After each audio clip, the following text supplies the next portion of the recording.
Welcome to the Purgatorious Pig Tavern, the Craft Beer and Dungeons and Dragons podcast. Today's episode is a unique one. We are going to be talking about a recent New York Times article about the decline of craft beer. The article itself is titled, "Has the Craft Beer Industry Finally Kicked Its Keg?" It came out on the December 27th, 24. Came out on December 27th, 2024. And it's a very interesting introspective into the industry itself, of which we are, I guess, attaching ourselves to because that's what this podcast is about. So We're interested in beer. yeah. Christina, you wanna take it away? You had 2 points. Well, I think my main point was I was not aware of the consolidation of Night Shift and Wormtown under Yeah, that's a new one. under what was the handler? What's his brewery? Henley Brothers Brewing. Yeah, over the summer, wasn't it? Jack's Yeah, Abbey. Jack's Abbey. Yeah. So Jack's Abbey, Yeah. but I didn't realize it was Wormtown as well. So again, We talked about how it was Farmtown, but Night Shift itself we didn't know about until that article. Right. Yeah. It's the other way around.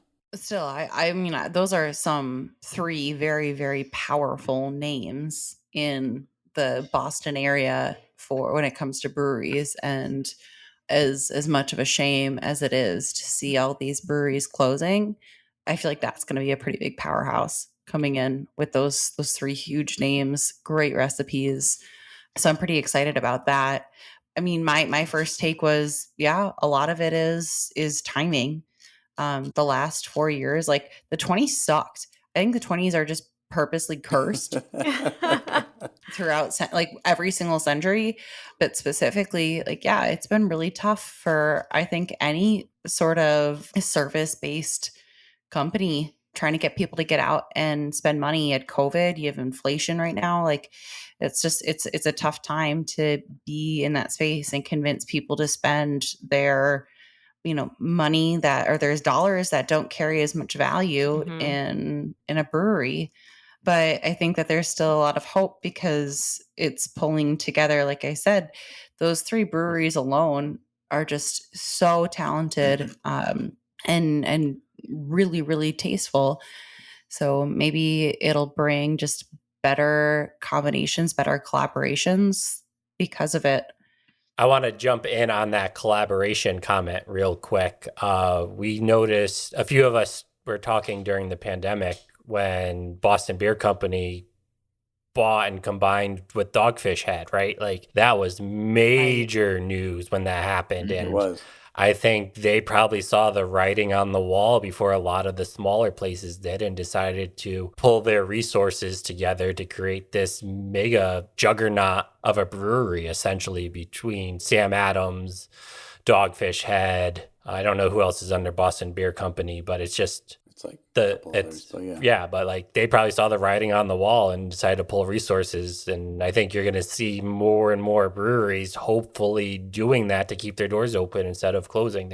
Maybe you'll see more collectives happening than trying to make it on their own. Yeah. Yeah, I mean the Sam Adams Dogfish Head thing is huge because Sam Adams themselves is no longer considered a craft brewery because they make too much beer. So them pulling in with Dogfish Head, but still allowing Dogfish Head to do off-centered ales for off-centered people. It's it's good. It's a good thing ultimately. But to Christina's point, one of the things that they mentioned in the article was the Jagged Mountain Brewery.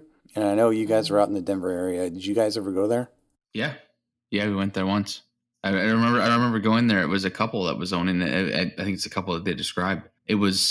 I thought it was really cool. We bobbed in there randomly after being out and about with some friends, and we went there. And it was a couple that was running it. They had a couple kids running around. Maybe we should confirm that this is the brewery I'm thinking of. But they had a handful of great beers. We went there. I tried a flight, if I'm recalling correctly. No, I think so. We used to get their stuff from the Beer Drop thing.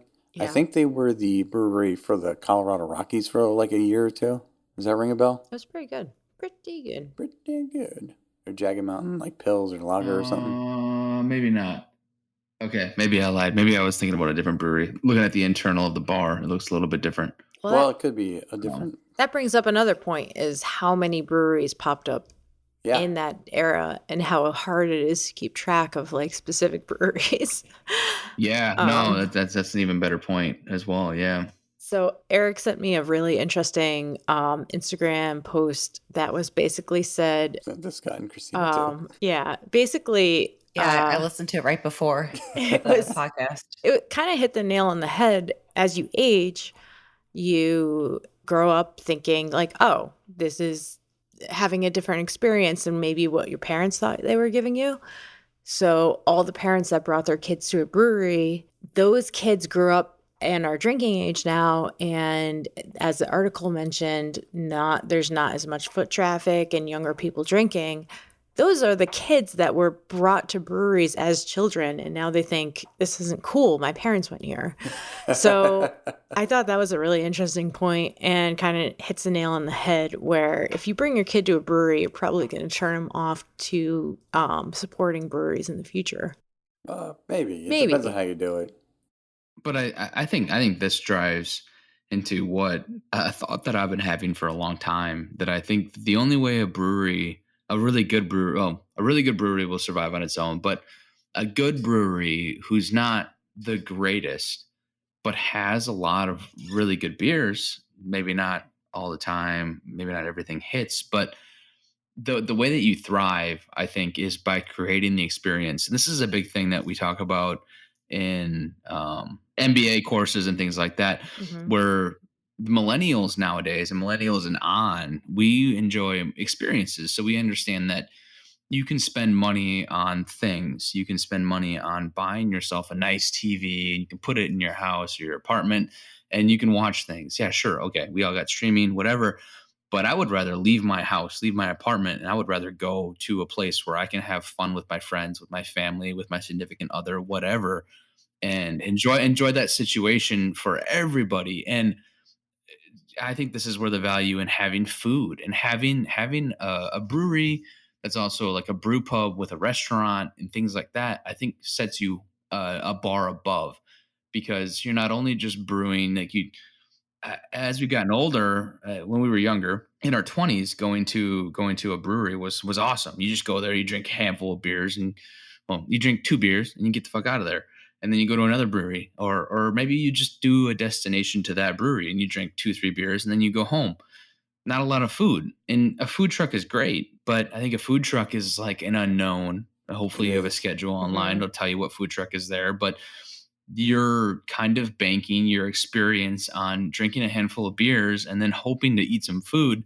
And if you only have Cracker Jack, like at a baseball game or something, I'm not excited about that. And if you only have a food truck that's there, and maybe they're serving Mediterranean, but I don't really feel like Mediterranean today, that's a bad experience from like the highest level. The beer could be fantastic.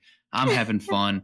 I'm drinking, but at the end of the day, it's like, okay, well, you don't have food there. So if you're with a bunch of friends and you say this brewery is awesome, and everyone's okay, yeah, like I want lunch. Okay, well, we can't go there. It completely negates the idea of going to your brewery unless you're intentionally going to a brewery or it's part of a crawl. Yeah, or otherwise it's like you go to a restaurant and then you go to the brewery and everything is lost sales ahead of time because they're already coming in, having spent so much money, so much in their heads, how much they're willing to spend for the day.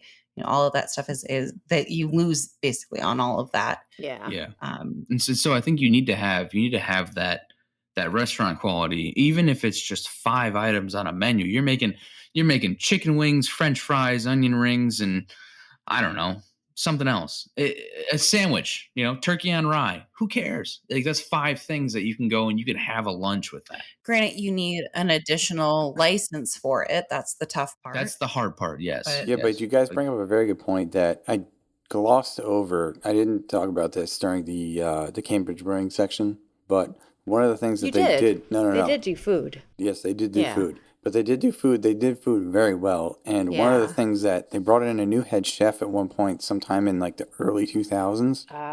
And he took buffalo chicken wings off the menu, and people flipped the fuck out to the point where you can't do that. You Yeah. can start without wings, but once you add wings, you can never take them off. Right. That's just bad business. And the guy was like, Dude, I learned that was like the hardest lesson I learned as a professional chef was I'm not bigger than this place. The fact that he took them off and then people boycotted the place, like regulars boycotted to the point where they had to make a giant event out of it. The owner had to come and like eat chicken wings in front of people. It was fucking wild. I mean, You especially did if not make mention good that, chicken No, I wings. didn't. If you make good chicken wings and you remove them, that's Yeah. like terms for closure. People will burn your joint down. Yeah. Yeah, you can't do But- that. I will exclusively shop at your brewery. I will exclusively attend your brewery if you have good chicken wings And good Flat out. beer. The combination and of the good beer. two. Yeah. Yeah. But, But I- honestly, I would probably choose to go for the chicken wings more than I would the beer. Huh. the anecdote that I lifted out of the original write up, etc., it's really only to reinforce your point, which I agree with. But it is difficult, like Christina had mentioned. You have to now you have to have a space for food, which means you have to have a kitchen. You have to have different sets of cleanliness rules, different sense Yeah. of, and different times that you can be License. open, different licenses. It's the whole Yeah. thing. But I don't think that it's necessarily a bad thing that more breweries closed than opened. It sucks, but it does suck about which ones are closing and which ones are staying open because there's certain ones that personally I feel should close, but they won't because they have a very good location. Yep. Mhm. And True. you guys probably feel the same way, but there's a couple around us that have a fantastic location, but the beer is like, eh. But there's breweries that, like Cambridge, for example, is fantastic. I'm sure we can rattle off a couple. Cottrell Brewing closed earlier last Yeah. year. You got Cottrell. You just this year alone, right? City Steam Mhm. Yeah. closed. Great Falls is closing. There's Yeah, that's shocking. I want to piggyback on that. I think that the point in the article that talks about the slowdown is a painful period of rationalization. Yeah.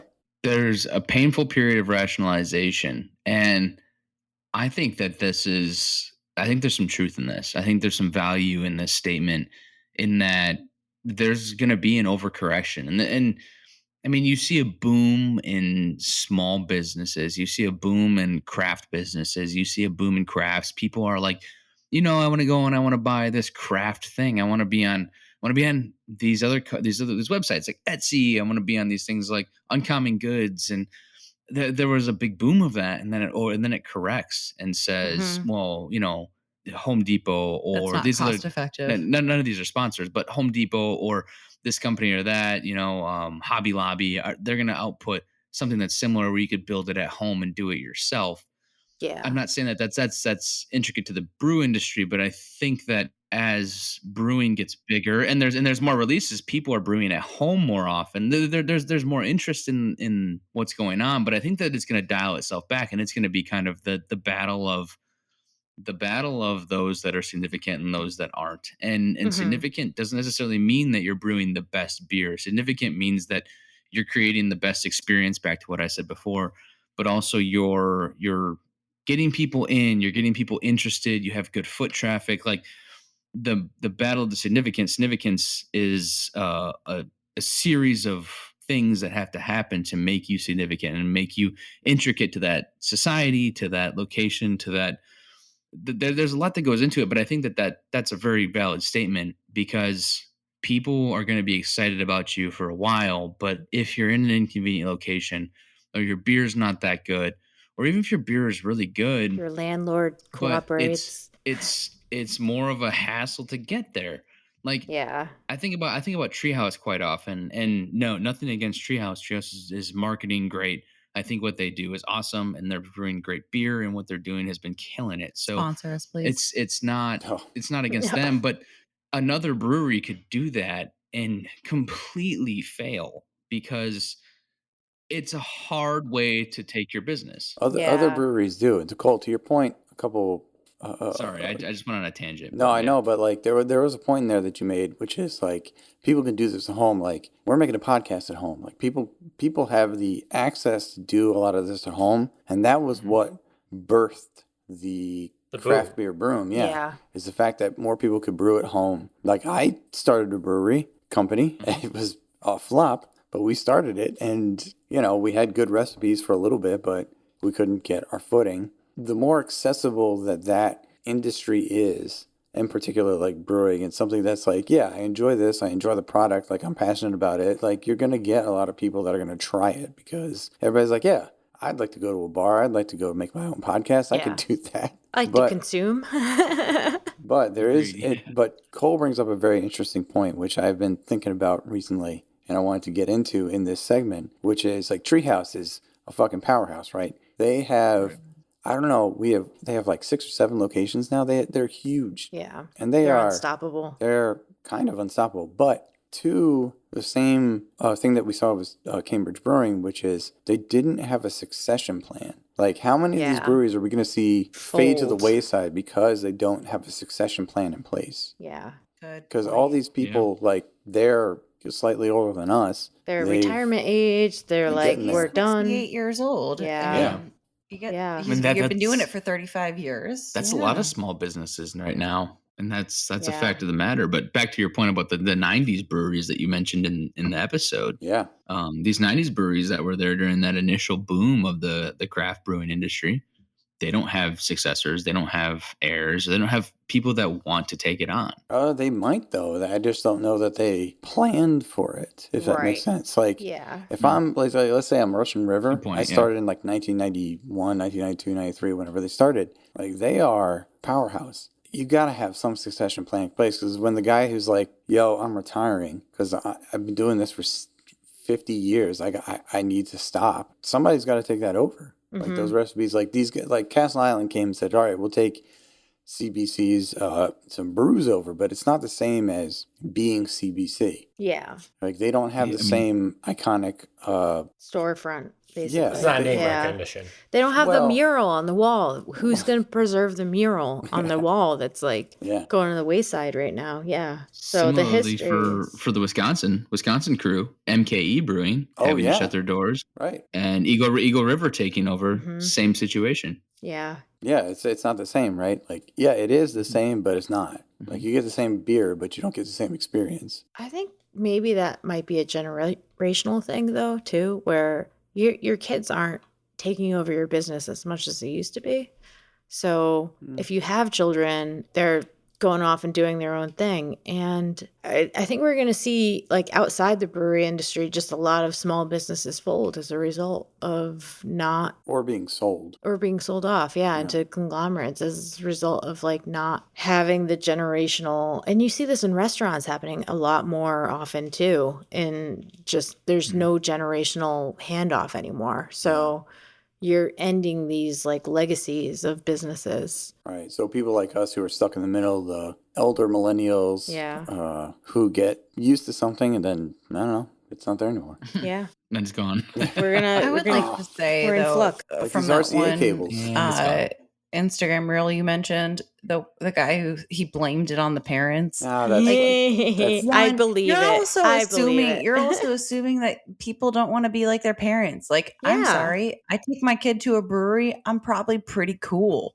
So my kids probably want to be like me. So I don't think that's a valid statement. It is. You think you're pretty cool, but your kid might not think that's pretty cool. That was the point. Yeah, because your kid, a kid automatically assumes everything you think is cool is not cool. Yeah, that's how that works. At one point, you'll come to this reality where everything you think is cool, they're going to be like opposite.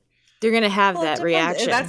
There's an age that gets to. I'm sorry. If my kid is like 4, I think he's okay. No, he's fine at 4, but like, don't bring an 8-year-old to a brewery. Come on. They don't want to be there.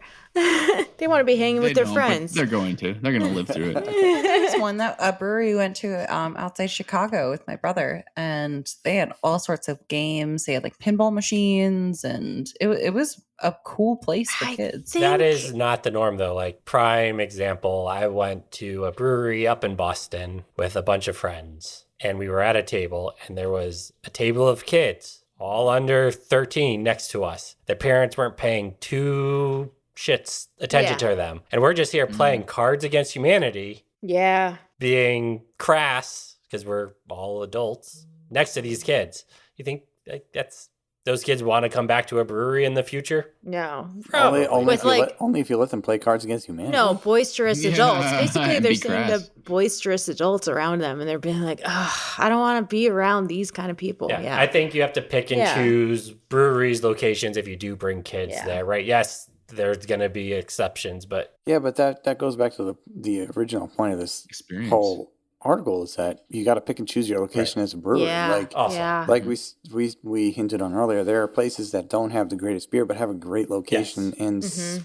vibe around them, and they survive because of that. Yeah, Right. like That point drives home my point is Yeah, it does. again, millennials as a generation, and I think the generations that come after us are going to really appreciate experiences. And that's what you have to create. You have to create an experience. Even if people show up and they don't drink beer. Like nowadays, it's more common for people to have friends that aren't drinking beer or don't want to consume alcohol, period. And what do you have to offer them? If we're a group of 5 and one person doesn't drink alcohol and we wander into your brewery and all you have is beer, zero food, maybe a food truck, and no other like interesting thing going on, that kind of drives their experience, and they'll say, well, that was fun, I'm glad I was there with you guys, but I don't know if I'd ever go back by myself. right. Versus if you have food and you have really good food, you have NA options, you have a lot of other stuff going on, which again is an expense in and of itself, right? Yep. Like that's a further investment. You pay for your liquor license, you pay for a food license, you pay for space to have other activities. It's cost on top of cost, and that's a realization. But if you have that, it generates an experience that others will want to incorporate into their lives, with kids, with non-alcoholic drinking others, with people who like food, with people who like beer. Yeah. You're literally hitting all of the outlets, and I think that's the way you differentiate yourself, and that's how you be successful nowadays. And you can still be uber successful, again, to draw on the treehouse. You can still be uber successful with a great beer, but you really got to be good. You got to be real good, and that's almost an anomaly. That's an anomaly now. Yeah, I mean, to your point, Cole, you got to be above and beyond if you're gonna, or not necessarily above and beyond. You got to be above and beyond to get the hype behind you, which is just pretty much the same thing. Right. It's difficult because there are certain places that are just straight up destinations. Like Alchemist would be one. yeah, Aaron and I and all of us tend to gravitate towards like, hey, if there's a thing that I can do that's in one of those like destination places I'm going, like Minneapolis that we did with you last summer, like that's a bigger draw because it's not just, hey, we're going to go to like the middle of nowhere, like Decorah, Iowa, like you guys stopped at Toppling Goliath on the way up. Toppling Goliath. Like yeah. that place is amazing, but is it much of a destination? Sure, if you're like a big beer drinker, but if not, nope. Right? Yeah, but I mean, Toppling Goliath, I'm glad you brought that up, because Toppling Goliath they're a really great, I think, almost just general framework to follow for anybody trying to start a brewery, because they're in the middle of Iowa. Yeah. There's not a lot going on in the area. There is literally nothing around Right. that brewery. Yeah, I mean, no offense to anybody out in that area. Like, there's not a lot going on, but you could probably serve the neighborhoods around, and then you have like what's their flagship, Pseudo Sue? Yeah, Pseudo Yeah, Sue. You have Dinosaur. Pseudo Sue, which like you're distributing across the country, like that's nationwide. Like, you got that one, and then you're serving really great beer. They had great food. They have a great facility. They're offering opportunities for people to do weddings and events there, and that's serving the community probably within I don't know, maybe a 50 to 100 mile radius at minimum. And then there's people that are going there for like us who know who Toppling Goliath are, and we're coming from outside the area. Yeah. Like, we wandered in there. People were so nice to us because I'm not Midwest because they nice. knew that we were out there. Maybe they're just nice in general. Yeah. But they were so welcoming, and they were so excited that we were there visiting on our way to go to US Bank to see Metallica. And they were like, I've been to US Bank. I'm a Vikings fan or what have you. And we were telling stories and exchanging those ideas. And that's an experience. That's an experience we'll talk about. And we love the brewery because of that. So going back to your point though, is the fact that they are a community hub, right? Some of these places that we're talking about, like Cambridge Brewing, is fighting for market share within 1 square mile of its doors. Like there's a big difference exactly. between. Yeah, it's so saturated out there with people. Well, yeah, it is saturated with people, and that's why you can have more places. But at the same time, You have to I be don't the know. best. You have to Yeah. be the best. Well, I brought this up even before the pandemic. We went on a mini Connecticut brewery hop with Cole and Christina back in 2019. And there were a few breweries we stopped along the way where I personally was like, they're only open because they're not competing with anyone yet. Yeah. Yet. Yeah. And Oh yeah, there was one definitely. so, and they're still open right now, but I personally would not be shocked in the next year, as the articles mention that there's oversaturation now, there's more competition. They're not necessarily a destination location. That they may not stay open because they don't have any of the other things to check in the box. They don't have a restaurant, they don't have food, right? Outside of the beer, which personally, average, not great. Nothing stood out to me. I felt there was going to be a correction at some point anyway. Yeah. It is coming to a head. Even I back think the pandemic kind of pushed it that way too. Yeah, I'm actually definitely. shocked more places didn't close during the pandemic. Yeah, same. I know there were a handful, but like the fact it still was growing throughout the pandemic, that more places felt. Yeah, but because alcohol consumption from home was up, which is basically the same as having a tap room. You don't need to have food. You don't need to have all those rules. You just sell cans, which is what they were doing. So, yeah, I don't know. It'll be interesting to see, talking to some brewers in the area, what the next year brings for the local markets. They Yeah. think there's definitely going to be almost a mass closing of breweries. I wouldn't doubt it. Well, I mean, it was like when we were talking to Armada, right? And we got there and he's like, yeah, I'm from Chicago. And we came to Connecticut and we realized it was an entirely undersaturated market. And that's why they chose to open there. And years later, you look at where it is now, and yeah, they're clearing house. Aspetuck just closed too. Oh, yeah. Aspetuck. I mean, I think Aspetuck sold. I don't know what the Did they? Yeah, they closed, but I believe someone bought them. I think really the point of this is that, okay, if you have some strong opinions about a local brewery that you like, go visit them ASAP and visit them often. Yeah. I think that's, Spend all your money. yes, Cheers to that. beer. give all your Yeah. monies to them. It's interesting. It's going to be a very interesting year. I think this is a good Yeah. opportunity for us to say, We lived through like a dry, very dry era in beer where there was no breweries to go to, and now we have a very like saturated era. And I mean, I'm just excited for the future. I think like if there's less breweries, I don't think that's a bad thing. I think it's just going to get a little bit more curated, which Yeah, is I wouldn't good. mind less breweries, better beer. Yeah. but I do think that to Eric's point, right? You need to put your money where your mouth is. If you really Yeah. like a brand Yeah. in general, right? Yeah. You spend your money on what you think is important, what you want to keep around, whether that's beer, whether that's anything else. But in this specific case, it's beer, right? Put your money where your mouth is. This has been a Widgety Widgets production.